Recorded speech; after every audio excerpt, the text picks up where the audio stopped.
주말 사이 나온 투자 뉴스 확인해 보겠습니다. 세 분과 함께 할게요. 야천투자연구소 남인호 소장, LNS 홀딩스 김선용 대표, FI 리서치 한용희 수석 수고해 주시겠습니다. 어서 오세요. 주말 사이 미국의 PC 가격 지수는 예상 밖 급등이 나왔고요. 엄습한 긴축 우려, 이에 또 고개를 든 킹달러. 우리는 확실한 모멘텀이 있는 섹터에 주목해 볼 필요가 있어 보입니다. 자, 오늘도 AI 관련주의 약진을 기대해 봅니다. 첫 번째 이슈, 올해 상반기 100억 원을 들여 AI 생태계 조성에 나서는 카카오 소식 한번 확인해 보도록 할게요. 자, 얼핏 보면 AI에 100억 원밖에 투자를 안 한다고 할 수도 있는데 사업 주체가 카카오 브레인과 카카오입니다. 자세한 내용 전해주시죠.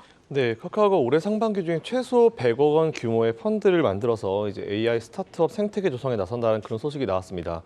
일단 뭐 금액은 앵커님 말씀하신 대로 정말 작은 수준이지만 이게 앞으로 뭐 최소라고 하니까 얼마나 늘지는 우리가 좀 지켜보시면 될 것 같고요.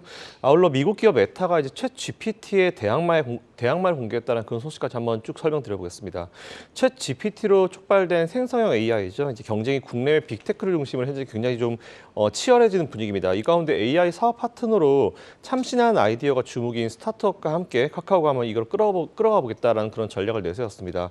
카카오의 자회사죠. 카카오 브레인 같은 경우는 일명 그 칼로 펀드를 올 상반기부터 시작할 계획이다라는 내용이 나왔는데요.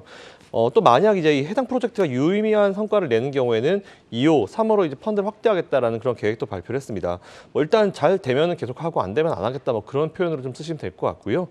이와 함께 또 메타 이슈로 가보겠습니다. 마크 저커버그 CEO가 블로그에 새로운 대규모의 AI 언어 모델 LLM을 이제 개발자에게 공개하겠다라고 그런 내용을 발표를 했습니다. 일단은 이 메타 같은 경우는 LLAMA라는 이제 이름의 언어 프로그램을 이제 과학자와 엔지니어들이 AI 응용 프로그램에 연구할 수 있도록 비영리적인 라이센스로 제공할 계획이라고 밝혔는데요. 일단 메타가 비영리적이라는 단어를 쓰니까 뭐 그렇게 썩 어울리지는 않는다는 그런 느낌이 좀 들고요. 일단 다른 건 모르겠습니다. 일단 근데 메타는 잘 아시겠지만 원래는 페이스북이라는 이름으로 시작을 했습니다. 근데 이제 메타로 바꾸고 나서 메타버스 세계에서 뭔가 해보겠다라고 했지만 몇 년째 지금 아무것도 뭔가 소득이 없고요. 어쨌든 이런 노력들이 좀 이제 진행되는 것도 좋긴 하지만 메타는 이제 좀 보여줄 때가 됐다. 최소한 올해는 뭔가 이제 기존에 나와 있었던 뭐 SR이나 AR 글라스 이런 거 말고 뭔가 진짜 메타버스 본인들이 이제 사형을 바뀔 정도로 사활을 걸 정도로 뭔가 이제 진행을 했으니까 그에 대한 것이 좀 나와야겠다라는 그런 생각이 좀 들고요. 어쨌든 이 두 가지 소식 한번 종합하셔가지고 투자 참고해 보시면 좋을 것 같습니다. 네, 일단 카카오 소식을 다시 한번 짚어보자면은 총 사업 규모가 100억 원 안팎이지만 카카오도 함께 참여하는 일을 타진하고 있다는 점에서 그 액수의 규모는 더 커질 수 있겠죠. 그리고 메타 소식도 주말 사이에 들려왔습니다. 메타도 지금 AI 이제 챗 GPT 관련한 AI 사업에 착수하는 모습. 자, 그럼 국내 증시에서 한용희 수석께 지난주에 물어봤을 때는 정확한 수혜주는 없다라고 말씀을 해주셨던 것 같거든요. 그런데 이러한 소식을 바탕으로 우리가 좀 주목해 볼 만한 종목도 없는 걸까요? 지금 카카오 칼로 이미지 같은 경우에는 사실 얼마 전에 이제 포춘 코리아의 2월 표지를 장식한 바이브 컴퍼니가 이제 합작을 해서 좀 그린 그림이 있습니다. 근데 이 부분은 단순히 제가 생각할 때는 테마로는 탈 수 있지만은 이게 계속해서 연결이 돼가지고 향후에 뭐 투자를 뭐 대규모로 받을 수 있다. 뭐 여기까지 생각하기에는 아직 이르다라고 생각을 하고 있고요. 지금 저는 오히려 좀 NPU 반도체 쪽에 좀 집중을 해야 된다라고 생각을 하는 게 뭐냐면 얼마 전에 엔비디아가 주가 상승이 굉장히 좀 크게 나타났었죠. 근데 그 이유가 이제 뭐 그래픽에 대한 수요, 그러니까 GPU에 대한 수요도 있었지만은 아직까지 수요가 본격적으로 AI 쪽에 확 이루어진 건 아닙니다. 이게 본격적으로 이루어지려면은 A100 반도체가 조금 많이 팔려야 되는데 일단 저는 이 A100 반도체는 좀 AI 범용 반도체이기 때문에 전력 수요가 굉장히 좀 많이 들어갑니다. 그러니까 전력을 많이 쓴다라는 거죠. 근데 지금 당장 봤을 때는 전력에 대한 비용들을 쓰기에는 좀 기업 입장에서 부담스럽기 때문에 저는 이 전력에 대한 수요를 좀 감축시키려면 NPU 반도체가 필요하다. 그러면은 국내 기업에서는 아직 상장되지 않은 피리오사나 아니면은 뭐 리벨리온 같은 업체들이 필요한데 여기에 투자한 좀 창투사가 좀 수혜를 받지 않을까라는 생각을 좀 하고 있고요. 네. 지금 뭐 AI 쪽 뭐 오픈엣지 테크놀로지, 셀바스 AI, 코난 테크놀로지, 뭐 솔트룩스 너무 조금 많이 상승해서 매물이 나와도 정말 이상하지 않다라고 생각을 합니다. 그렇기 때문에 저는 보유자의 영역이고 저는 신규로 매수하는 건 좀 위험하다라고 좀 말씀을 드리고 싶습니다. 네, 알겠습니다. 지금 뭐 AI 관련해서 힘차게 올랐던 종목들, 솔트룩스를 비롯해서 코난 테크놀로지, 뭐 많은 종목들, 일단은 보유자분들의 영역일 뿐더러 보유자분들도 지금 이제 추가적으로 반등이 나오면 빨리빨리 리스크 관리에 들어가셔야겠어요. 맞습니까? 네, 맞습니다. 네, 알겠습니다. 자, 다음 소식입니다. 세아그룹이 일론 머스크가 세운 스페이스 X와 납품 계약을 맺는 첫 번째 한국 기업이 될 전망입니다. 최근 4만 개가 넘는 인공위성을 발사해서 전 세계 위성 인터넷을 보급하는 스타링크 프로젝트도 진행 중인 스페이스 X. 자, 세아그룹의 제품이 이 안에 들어간다는 거죠. 네, 아직 최종 결정 확정된 것은 아닙니다만 그럴 가능성이 매우 높다 하는 내용이 되겠습니다. 여러분, 우리나라 창원에는 세아 특수광이 있습니다. 다품종 소량 생산하는 그런 쪽인데요. 뭐를 소량 생산하냐? 바로 니켈과 크롬과 티타늄의 합금입니다. 여기서 딱 재료 들어보시니까는 아시겠죠? 뭘 만드는지. 그렇습니다. 일론 머스크, 테슬라의 일대 주주죠. 일론 머스크가 가장 심혈을 기울이는 스페이스 X, 다시 말해서 우주항공이죠. 우주항공, 인공위성 요 관련인데 아시겠습니다만 대기권에서 진입할 때 그 열체가 거의 몇백 도에서 1000도 가까이 달한답니다. 그렇게 엄청난 열기를 뚫고 나와도 문제가 되지 않을 만큼 강한 그런 특수광이 필요한데 바로 그것이 우리 창원의 세아 특수광에서 제조한다 하는 내용이 되어 있습니다. 이 계약이 체결이 되면 이제 뭐가 될까요? 그렇습니다. K철강, 말 그대로 우리 대한민국이 만든 철강이 전 세계에서 가장 품질 좋고 아무리 뜨거워도 아무리 차가워도 성능에 이상이 없는 그런 고품질의 철강임을 입증한다고 볼 수 있겠습니다. 또 하나 있죠. 카이 항공우주죠. 한국 항공우주의 전투기 얼마나 중요하겠습니까? 가볍지만 단단한 그런 재질을 만들어야 되겠죠. 이건 역시 세아 특수광에서 개발을 착수해가지고 머지않아서 본격적인 매출이 일어날 가능성이 큽니다. 지금 17,100원인데요. 물론 최근 들어서 주가가 워낙 많이 떨어지다 보니까 이런 좋은 재료가 나올 수도 있겠습니다만 당분간 세아제강그룹 관심을 가지셔야 될 것 같습니다. 네, 알겠습니다. 자, 남인호 소장님이 말씀해 주셨던 것처럼 세아그룹주들, 세아제강을 비롯한 세아그룹주들 주가 추이 앞으로 좀 기대해봐도 좋을까요? 저는 세아창원 특수강의 경우 지분 100%를 이제 세아 쪽에서 이제 들고 있는데 저는 수혜는 받을 수 있다라고 생각을 하고 있고요.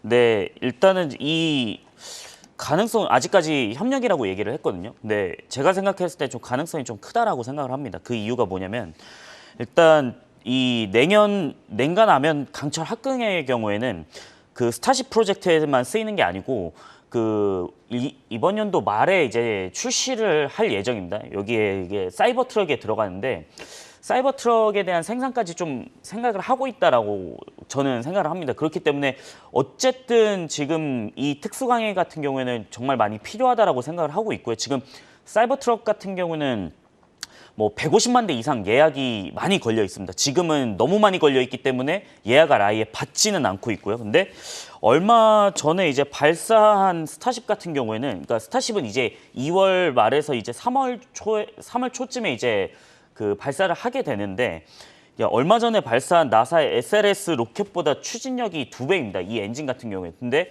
제가 봤을 때 왜 인코넬을 쓰지 않고, 인코넬 같은 경우는 이제 니켈 티타늄 합금이거든요. 근데 이거는 원래 펠콘 9 발사체에 들어갑니다. 근데 왜 인코넬 쓰지 않고 왜 스테인리스 기반으로 썼을까라는 생각을 할 때 이거 비용 절감을 하려는 생각들이 많았다라고 저는 생각을 하거든요. 그렇기 때문에 이거 많이 구하려면은 세아창원 특수강이나 다른 데서도 많이 구할 수는 있겠다라고 생각을 했고요. 그다음에 세아창원 특수강의 경우에는 일관 생산 체계를 구축을 하고 있습니다. 그다음에 우리나라에서는 이제 연간 120만 톤 제간 능력이 있습니다. 그리고 STS, 스테인리스 스틸 특수강 전문 회사이기 때문에 저는 스타쉽 프로젝트가 좀 성공적으로 발사를 하고, 그다음에 사이버 트럭은 계속적으로 지금 150만 대 예약만 하더라도 물량 뽑아내려면 상당히 많이 필요합니다. 그렇기 때문에 저는 만약에 계약만 성사된다라고 했을 때는 실적에는 좀 큰 도움이 되지 않을까 이렇게 생각을 하고 있습니다. 네, 펀더멘털적으로 좀 기대가 되는 세아 특수강 한번 주목해 보도록 하겠습니다. 자, 주말 사이 한국 항공우주 산업의 말레이시아 경공격기 수출 잭팟 소식이 있었던 만큼 오늘 한국 항공우주 방산 섹터 추이 좀 주시해 보시면 좋겠고요. 이어지는 기사 보시죠. 폐배터리 관련주의 추가 상승을 기대해봐도 좋을까요? 오늘 정부의 핵심 광물 확보 전략 발표 소식 확인해 볼 텐데요. 산자부가 주최하는 거고요. 구체적으로 어떤 내용입니까? 네, 유럽연합이 다음 달에 이제 CRMA를 시작합니다. 이제 핵심 원자재법이라고 보통 불리는데 이거를 도입이 예정인 가운데 우리나라 정부가 핵심 그 광물 관련해서 확보 전략을 오늘 공개할 예정이라고 합니다. 이번 전략 수립에는 당연히 산업부 들어갈 것이고요. 이제 한국광해광업공단 그리고 조달청 그리고 지질자원연구원들이 이번 전략 수립에 참여를 했습니다. 일단 큰 틀은 이제 국내 폐자원에서 핵심 광물을 재자원화시키고요. 그리고 민간 자원을 지원하는 내용인데 일단 이런 액션은 비단 CRMA뿐만 아니라 미국의 IRA 법안이 나오면서 이제 탈중국 공급망 구축에 나서는 어떤 이제 내용에 같이 동참한다고 보시면 될 것 같습니다. 일단 CRMA 같은 경우는 중국이나 러시아로부터 원자재 수입을 의존도를 낮추기 위해서 이제 3월에 법안 발표가 예정이 되어 있고요.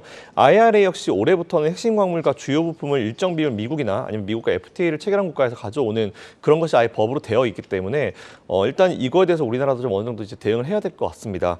잘 아시겠지만 우리나라 같은 경우는 자원 부족 국가죠. 잘 아시는 전 세계적으로 좀 유명하고요. 따라서 재자원화나 아니면 해외 자원을 확보하는 것이나 아니면 비중 확대는 이거를 베이스로 해서 이제 핵심 광물 이제 확보에 나설 것으로 보이니까 일단 이 부분 참고해 보시면 좋을 것 같다는 의견 드리겠습니다. 네, 알겠습니다. 또 여기에다 KB의 전기차 충전 사업 소식에 따라 오늘 관련주 휴맥스 같은 종목들의 주가 추이 지켜보시면 좋겠고요. 다음 달 또 IRA법 세부 시행령이 발표되지 않습니까? 연일 고점 경신에 나서며 고공행진 중인 에코프로, 코스모화학, 성일하이텍의 추가 상승 여력 가능할지 아니면 뉴스에 파는 흐름이 나올지 우린 또 그 조정을 어떻게 이용하면 현명할지 계속해서 투자뉴스 시간에서 팔로우 해보도록 하겠습니다. 이어서 삼성전기 뉴스입니다. 삼성전기가 전장 시장을 정조준하는데요. 이 자율주행차용 반도체 기판을 개발했다고요? 예, 그렇습니다. 자, 여러분 아침부터 제가 이런 말씀드려 죄송합니다만 조금 복잡한 단어 나옵니다. 한번 잘 들어보십시오. FCBGA, 플립 칩, 볼 그리드 얼레입니다. FCBGA가 외우기 힘드시면은 자율주행 자동차용 반도체 기판 이렇게 보시면 되겠습니다. 한마디로 말해서 자동차에서 AI라든가 인공지능 또 자율주행을 쓰는데 뭐가 필요할까요? 그런 반도체가 필요하겠죠. 즉 극한 상황, 엄청나게 덥거나 엄청나게 춥거나 우리나라는 꼭 그런 경우 없습니다만 요즘 보면 미국이 영하 50도까지 내려가고 그러지 않습니까? 이렇게 극한적인 상황에서도 반도체를 가용하는데 전혀 문제가 없게끔 만든 것이 바로 FCBGA가 되겠습니다. 이 시장 어떻게 될까요? 앞으로 자율주행차 점점 많아지지 않겠습니까? 여기에 세계 1위를 목표로 해서 삼성전기가 이번에 FCBGA를 출시하고 있습니다. 제가 볼 때는 이렇게 봅니다. 지금 당장 매출 규모가 크지 않더라도 MLCC의 매출 규모가 큰 삼성전기 입장에서는 미래 먹거리, 즉 앞으로 자율주행차에 반드시 필수적으로 들어가는 그런 부품을 생산한다는 점에서 삼성전기 주식을 관심을 가져야 될 것 같습니다. 네, 알겠습니다. 삼성전기 앞으로 계속 주목해 볼 만하다라고 나 소장님이 말씀을 해주셨는데요. 자, 그러면은 1월 들어서 조금 올라오나 싶었는데 기간 조정을 받고 있단 말이죠. 한용희 수석님은 지금 좀 매수 시점으로 보십니까? 긍정적으로 보세요? 저는 괜찮다라고 장기적으로 봤을 때 괜찮다라고 생각을 하고 있고요. 이게 FCBGA가 일단은 자율주행차도 들어가지만 서버용 기판에도 좀 들어가는 부분들이 있습니다. 근데 일단 저는 삼성전기가 지금 하려는 전략들은 지금 EV 쪽이라고 좀 생각을 하고 있는데요. 근데 자율주행차 결국에는 모든 전기차 업체들이나 지금 내연기관에서 전기차로 전환하는 업체들 모두가 자율주행을 하겠다. 벤츠, BMW, 폭스바겐 가장 선두에 있는 건 사실 테슬라죠. 테슬라 FSD인데 그러니까 자율주행차를 하려면은 이제 결국에는 이 이미지 같은 데이터들, 여러 데이터들을 빠르게 지연 없이 빠르게 처리를 해줘야 되는데 이를 받쳐줘야 되는 게 이제 FCBGA 기판입니다. 근데 메모리 업황 불황에서도 FCBGA 같은 경우에는 투자를 계속적으로 했고요. 그다음에 지금 LG라든지 삼성전기 다른 기판 관련주들도 계속적으로 좀 투자를 하고 있습니다. 근데 아직까지 삼성전기의 주가가 좀 점프를 하려면은 MLCC 출하량이 조금은 늘어나야 된다라는 게 제가 생각하는 겁니다. 근데 그 지금 MLCC 그 삼성전기 사업부가 크게 세 가지가 있는데 MLCC 사업부랑 그다음에 광학통신솔루션 여기는 이제 카메라 모듈 쪽이죠. 그다음에 패키지 기판 쪽 여기가 이제 FPGA를 생산을 하고 있는데 이 세 업체 중에 아직까지 MLCC 부분이 그 차지하는 매출비 중에 한 40%가 넘어갑니다. 그렇기 때문에 일단은 실적이 MLCC 실적이 꺾이게 되면은 삼성전기 실적도 좀 꺾이겠죠. 근데 이 MLCC가 늘어나면서 모듈 쪽하고 기판 쪽도 늘어나게 되면은 저는 충분히 주가 상승은 있을 거라고 생각을 하고 있는데 근데 공통적인 게 뭐냐면은 지금 뭐 컴포넌트, 광학통신 솔루션, 패키지 솔루션 모두 다 이제 EV랑 연관이 되어 있다는 겁니다. 그러네요. 네, MLCC도 전기차용 MLCC가 들어가고 있죠. 그다음에 광학통신 솔루션 같은 경우에는 카메라 모듈인데 그 자율주행차에 카메라가 당연히 들어가야 되고 그다음에 FCBGA 같은 경우는 자율주행차에 들어가려면은 결국에 세 가지 사업부 모두가 이제 EV 쪽에 들어간다라는 생각이 있는데 저는 앞으로 계약 건수나 이런 실적 면에서는 EV가 확대가 많이 늘어나기 때문에 저는 주가적으로 멀리 보면 좀 괜찮지 않을까라고 말씀을 좀 드리고 싶습니다. 이후에 초점을 맞추고 있는 삼성전기 장기적으로 봤을 때는 주가 흐름 긍정적일 테지만은 MLCC 출하량에 따라서 그 주가 상승 여력이 조금 속도를 낼 수 있다라고 진단을 해주셨습니다. 자, 다음 소식 보겠습니다. 두산 지주사의 주가를 끌어올렸던 모멘텀, 바로 상장되지 않았던 두산 로보틱스의 성장성에 시장은 큰 점수를 줬기 때문인데요. 그런데 두산 로보틱스가 올해 상장이 된다고요? 네, 맞습니다. 두산의 사실 신사업을 이끌고 있는 이제 기업이죠. 두산 로보틱스가 연내 증시 대비를 현재 지금 목표로 하고 상장 작업에 착수했다는 그런 내용이 나왔습니다. 삼성전자가 이제 레인보우 로보틱스에 지분을 투자하면서 이제 관련 업적에 대해서 지금 기대감이 굉장히 좀 증폭이 되어 있는 그런 상황인데요. 과연 두산 로보틱스가 이 관심에 힘입어서 공모 시장에서 과연 조 단위의 몸값을 인정받을지 그 부분에 좀 촉각을 좀 세우시면 될 것 같습니다.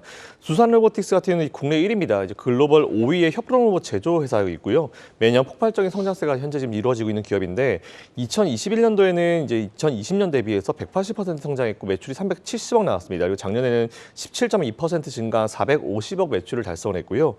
현 로봇 대장주가 이제 레인보우 로보틱스인데 이제 현재 시총이 대략 한 1조 5천억 정도 됩니다. 근데 매출 같은 경우는 두산 로보틱스 3분의 1 수준밖에 안 되거든요. 이에 따라서 생산 능력도 이제 2배 이상 차이가 나기 때문에 아무래도 조단위 인정받는 거는 뭐 그렇게 무난하지 않을까라고 생각하고 있습니다. 어쨌든 신규 상장하긴 하지만 그동안 좀 두산그룹의 전체적인 어떤 관심을 많이 받았었던 이제 이런 기업이기 때문에 이 부분 참고하셔가지고 투자 이어보시면 좋을 것 같다는 의견 드리겠습니다.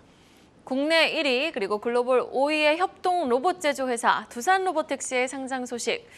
사실 여전히 로봇 섹터는 에너지가 느껴지고 있거든요. 신규 매수 관점으로 바라볼 수 있는 에너지가 가장 센 로봇 관련주는 어떤 종목일까요? 일단 두산 로보틱스는 저는 상장 시기를 굉장히 잘 했다라고 생각을 하는데 네. 그러니까 가장 큰 승자는 사실 2년 전에 투자한 이제 프랙시스 캐피탈 파트너스랑 한국투자 파트너스인데 이 기업 그 프리 IPO 유치 당시 기업 가치가 이제 4천억 원 수준이었습니다. 근데 이때 400억 투자했는데 그럼 지금 제가 볼 때 레인보우 로보틱스가 1조가 넘어가는 상황인데 두산 로보틱스가 시장 점유율 측면이나 아니면 매출 측면이나 훨씬 더 좀 높은 부분이 있거든요. 근데 제가 볼 때 조 단위 이상은 좀 받을 수 있다. 그리고 앞으로 그 두산 로보틱스에 대한 공모가는 저는 레인보우 로보틱스가 얼마나 주가 상승 흐름에 따라서 좀 달라지지 않을까라는 생각을 하고 있는데 일단 저는 지금 로봇 관련주들도 주가 상승이 좀 많이 일어났지만 좀 너무 그 실적 대비해서 너무 주가가 빠르게 올라왔다라는 생각을 합니다. 그래서 와 이거 지금 잘못 들어가게 되면은 좀 많이 뭐 잘못 손실을 보게 되면은 좀 장기간으로 이어질 것 같은데라는 조심스러움 좀 말씀을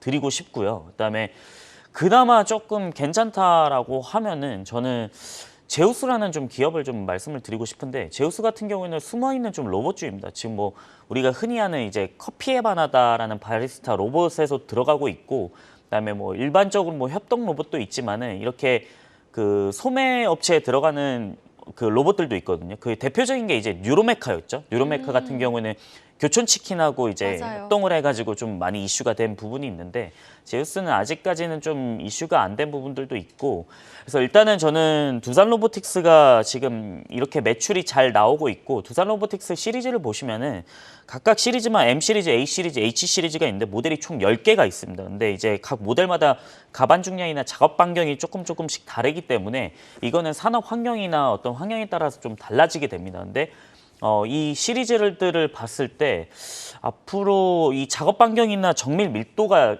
각각 다릅니다. 근데 좀 많이 쓸 가능성은 높다라고 생각을 하고 있고요. 이게 뭐 물류센터에도 많이 쓰이죠. 뭐 우리가 흔히 말해서 이제 쿠팡이라는 물류센터에서도 가반 중량을 뭐 25kg 미만에서는 다 분류할 수 있는 작업들이 있기 때문에 저는 협동 로봇 시장은 가장 크게 커질 수 있지만은 지금 뭐 레인보우 로보틱스나 뭐 다른 협동 로봇들 주가가 많이 상승을 했기 때문에 조금은 주의를 하고 안 올라온 종목에 좀 주목을 하자라고 좀 말씀을 드리고 싶습니다. 네, 알겠습니다. 지금 덜 오른 종목을 주목해보자. 그 안에서는 숨은 로봇 관련주 제우스에 대한 긍정적인 진단 내려주셨습니다. 마지막 기사 보겠습니다. 금융당국이 5대 시중은행의 과점폐해를 막기 위해 팔을 걷어붙입니다. 내용 확인해 보시죠. 그러니까 이 정부는 기존 보험사나 증권사도 은행 영역에 일부 진입할 수 있도록 하는 방안을 검토하고 있다라는 소식인 거죠. 네, 그렇습니다. 여러분 한 1년 전으로 돌아가 볼까요? 그 당시만 해도 금리가 어떻습니까? 1% 전후에 비교적 좀 활용할 만한 그런 금리였죠. 지금 얼마입니까? 최근에 여러분 혹시 은행 대출 받아보셨습니까? 아마 적게는 5%, 많게는 7, 8%를 얘기하는 깜짝 놀랄 그런 대출 금리를 들으셨을 겁니다. 결론은 뭐냐? 금리가 올라가면은 많은 국민들이 힘들어하십니다. 그런데 금리가 올라가도 그렇게 큰 걱정 안 하는 곳이 있어요. 바로 은행이죠. 왜 그럴까요? 금리 오른다? 대출금리 올리면 되니까. 반대로 금리가 내려가면은 일반 사람들 아주 좋은데 금리가 내려가도 별로 걱정 안 하는 곳이 있습니다. 은행입니다. 왜 그럴까요? 예금 금리 낮추면 되니까. 쉽게 말해서 금리가 올라가거나 내려가거나 거기에 대해서 간단하게 어떤 행정 조치만 취하면은 금융 조치만 취하면은 수익이 그대로 떨어지는 그런 것이 사실은 지금 은행이다. 문제는 최근 금융당국이 드디어 손을 댔습니다. 야, 그런 식으로 괴리가 우리 국민들과 그렇게 괴리가 점점 커져야 되겠느냐. 정말 그런 식으로 계속 한다면은 오히려 지금 제 1번이 뭡니까? 가장 위에 나오는 거 있죠. 증권과 보험과 카드사에다가 법인 지급 결제를 하겠다는 겁니다. 이게 뭐냐면요. 쉽게 말하면은 그 어떤 법인이 물건을 거래를 했을 때 돈을 지급을 그 은행이 아니고 증권회사나 보험회사로 준다는 겁니다. 또 월급을 은행이 아니고 증권회사 보험에 준다는 겁니다. 조그만 회사는 별로 영향 없겠죠. 그런데 여러분 만일에 삼성그룹이 지금 모 은행에다가 예금을 주지 않고 삼성증권에다가 통장을 준다, 뭐 KB증권에다 준다, 혹은 뭐 미래에셋증권 준다 가정을 해주십시오. 수천억을, 수조를. 그러면은 은행 굉장히 타격 받습니다. 저는 최근에 뭐 누가 옳다, 누가 틀리다 이걸 얘기하는 게 아니고 은행들이 사상 최대 순익 냈다고 너무 그렇게 하지 마시고 현실적인 국민들의 기대에 맞추는 그런 올바른 조치가 필요하다 봅니다. 당분간 일단 은행업종에 대해서 주가는 조금 혼조 내지는 약세가 가능할 걸로 보여지고요. 상대적으로 업무 영역이 넓어질 것으로 기대되는 증권, 보험, 카드 그리고 지방은행, 특히 지방은행 같은 경우 서울에 점포를 많이 내고 싶어도 규제가 있을 거 아니겠습니까? 예컨대 뭐 호남권에 있는 JB 같은 경우 서울에 2개 더 내고 싶어도 못 냈거든요, 그동안. 근데 앞으로 계속 내준다면은 서울에 있는 4대 시중은행이 그렇게 지금같이 많은 영업이익을 가질 수 있겠습니까? 그건 아니죠. 그래서 이 부분에 있어서는 서로가 누가 옳다 그러다가 아니고 서로 모든 국민이 양해할 수 있는 그런 수준이 되었으면 좋겠습니다.